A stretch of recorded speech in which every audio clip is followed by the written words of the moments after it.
जाएगा इंशाअल्लाह ताला।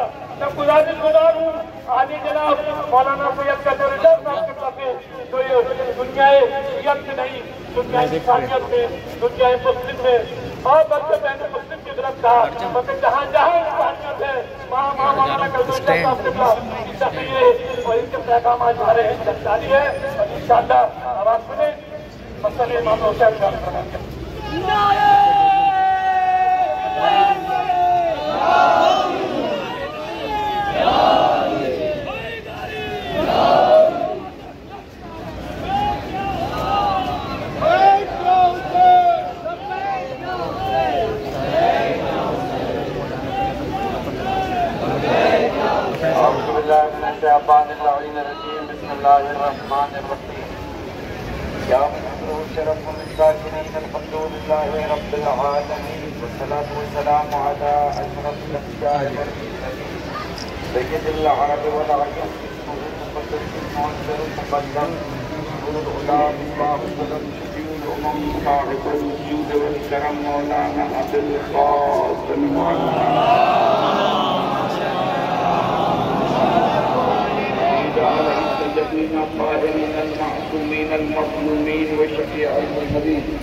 इस्लाम और इस्लाम के मामला के सिलसिले से कुछ चल रहे थे। बहुत लंबी बड़ी बात नहीं कर रही है हमेशा की तरह इस साल भी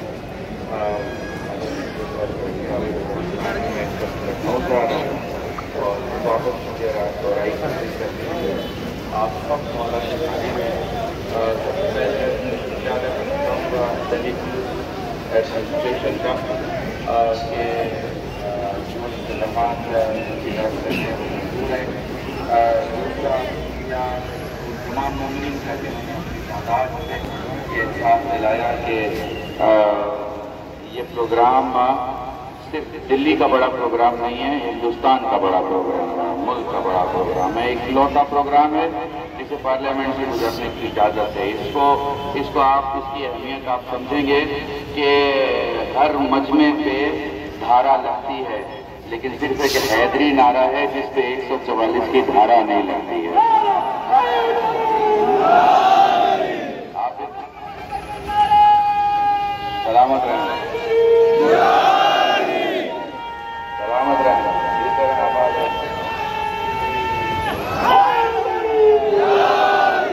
इस पे कोई धारा नहीं, इसलिए धारा नहीं कि धारा इसलिए लगती है कि 5 आदमी से आदमी को ये डर होता है कहीं कोई झगड़ा ना हो जाए, कहीं कोई फसाद ना हो जाए।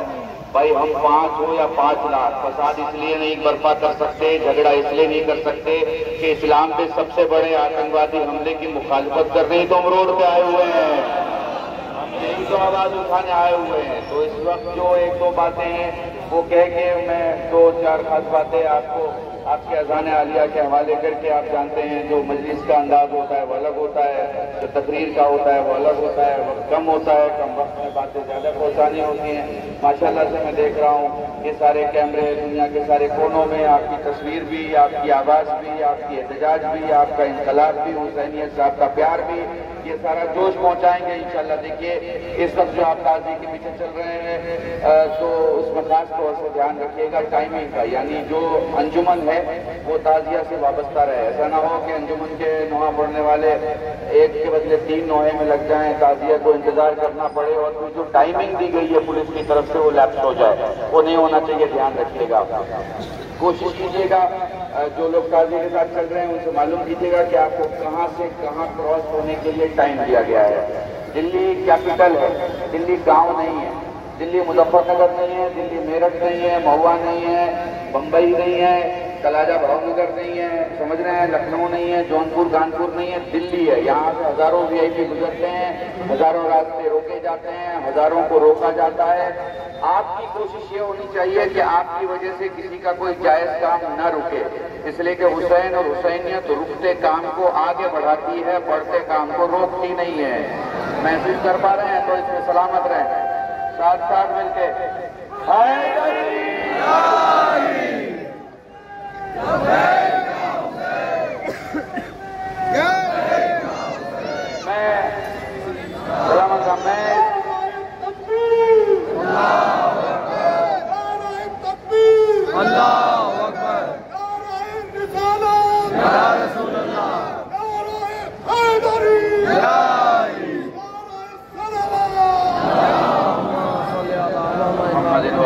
खास बात यह कि मैंने प्रशासन को समझते हुए जो बातें जरूरी थी आपको समझा दी हैं। अब प्रशासन से भी कहना चाहूंगा, ये मजलूम की साथ देने वाली भीड़ है, ये अपना जिस्म जख्मी करके हुसैन की मोहब्बत को महसूस करने और कराने वाली भीड़ है। ये भाड़े की भीड़ नहीं है। इसको लाने के लिए किसी ने टेम्पो नहीं भेजा है, किसी ने किराया नहीं दिया है, ये किसी की खरीदी हुई नहीं है, ये किसी की गुलाम नहीं है, ये किसी अंजुमन की नहीं है, ये किसी पार्टी की नहीं है, ये किसी हिज्ब की नहीं है। ये कल भी हुसैन की थी, आज भी हुसैन की है, कल भी हुसैन की है।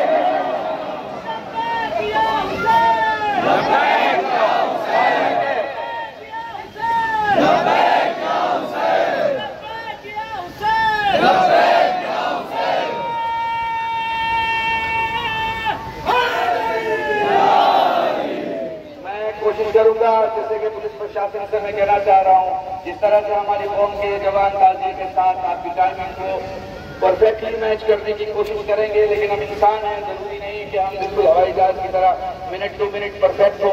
तो अगर थोड़ा लेट हो जाए, देर हो जाए, तो पुलिस की जिम्मेदारी है कि वो कोऑपरेट करे।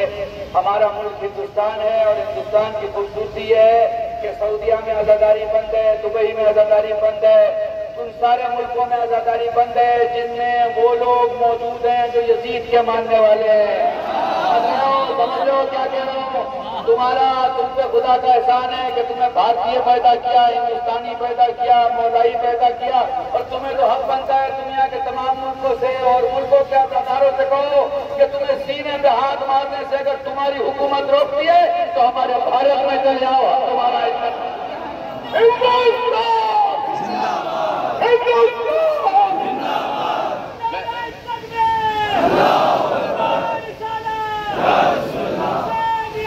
जिंदाबाद जिंदाबाद जिंदाबाद मुर्दाबाद मुर्दाबाद मुर्दाबाद।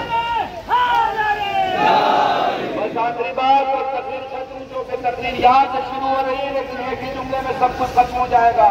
हम जिंदा कौम है, हमारा गरीब भी जिंदा, हमारा अमीर भी जिंदा, हमारा जिंदा भी जिंदा, हमारा मुर्दा भी जिंदा, हमारा मकानों में रहने वाला जिंदा, हमारा कब्रिस्तानों में रहने वाला जिंदा, बोल रहा है वो भी जिंदा, जो नहीं बोल रहा है वो भी जिंदा, जो मातम कर रहा है वो भी जिंदा, जो साथ चल रहा है वो भी जिंदा। हम जिंदा कौम है, हमारी फिक्र जिंदा, नजर जिंदा, जिंदगी जिंदा, हमारा मिजाज जिंदा, हमारा लिबास जिंदा।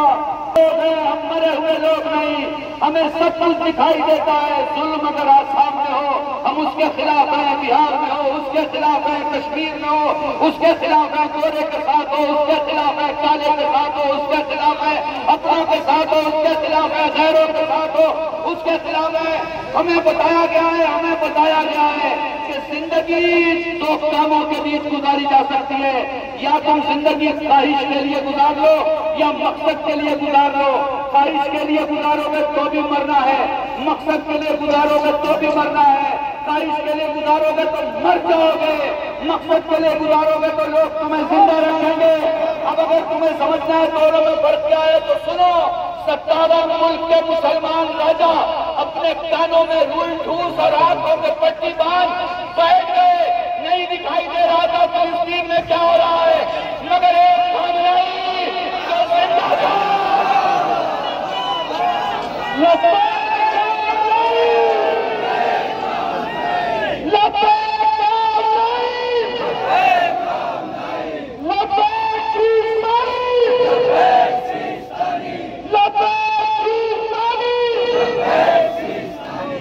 मेरे अजीजान, यह मकसद यह है आखिरी में से हुसैनियत का में से जिंदगी गुजारना है मकसद के लिए गुजारो। तुम्हारा मकसद क्या होना चाहिए? गरीबों की मदद करना। तुम्हारा मकसद क्या होना चाहिए? कंडक्टर की हाजिर रवाई करना। तुम्हारा मकसद क्या होना चाहिए? जो गिरा जा रहा है उसका बाजू संभालना। तुम्हारा मकसद क्या होना चाहिए? यतीम बच्चों की परवरिश करना। तुम्हारा मकसद क्या होना चाहिए? अपने इलाकों में गरीब लोगों के लिए स्कूल खोलना, अस्पताल खोलना, अच्छे काम करना, रिफायान के काम करना। मकसद के लिए जियोगे तो मुल्क तुम्हें जिंदा रखेगा, ख्वाहिश के लिए जियोगे तो कब्र तुम्हें मार देगी, तुम्हारे बच्चे तुम्हें मार देंगे, तुम्हारे अजीज तुम्हें मार देंगे। बस इन्हीं जुमलों के साथ आप सबसे खुदाहफ्ती, इस उम्मीद के साथ कि जो परचम तुम लेके चल रहे हो पाकीज़ा ज़वात मुक़द्दसा इस परचम से वाबस्ता है, इसलिए कभी तुम्हारे हाथों से वो काम नहीं होना चाहिए कि तुम्हें शर्मिंदगी हो। दाहिने हाथ में अगर परचम है तो बाएं में ईमान का दामन हो। यकीन करो, शिया उसे कहते हैं जिसे बताना नहीं पड़ता वो शिया है। शिया उसे कहते हैं जिसे लोग देख के कहते हैं शिया जा रहा है, हुसैनी जा रहा है। मेरे अज़ीज़ान, बस यही खत्म कर रहा हूं, आगे आप प्रोग्राम आगे जाएगा इस दुआ के साथ कि जिन लोगों ने भी जिस तरह भी मज़ाहिब भी तो लफ्ज़ पढ़ता हूँ, मज़ाहिब नहीं की नॉर्मली मैं यहाँ मसाहिब नहीं पढ़ता, मैं यहाँ सिर्फ तकरीर करता हूँ, मगर चूंकि मजमे से कहा गया है मसाहिब पढ़ने के लिए, तो चल रहे हो ना, पसीना निकल रहा है ना, गर्मी है ना, तो परेशान हो ना। तुम्हारी माँ बहनें तो नंगे सर नहीं चल रही है ना।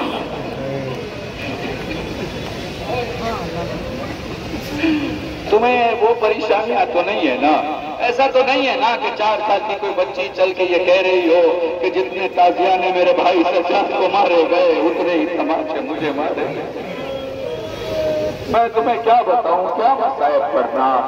जब ताजिया तुम्हारे साथ है और जब अब्बास का अलम तुम्हारे साथ है, तो बस इतना सोच लेना, जो सारी दुनिया को रहमो करम से देखता हो उसे किसी ने रहमो करम से नहीं देखा। और जब अब्बास की तरफ तुम्हारा निगाह जाए, तुम्हारी निगाह जाए, तो बस इतना सोच लेना कि जो हाथ खोल के सबको अता करता हो, जब उसे जरूरत हुई तो उसके हाथ काट दिए गए। जब तुम्हें कुछ ना समझ में आए तो बस ये सोचना कि हुसैन जब झुक के अब्बास के कटे हुए बाजू उठा रहे हो क्या करते। अल्लाह अल्लाह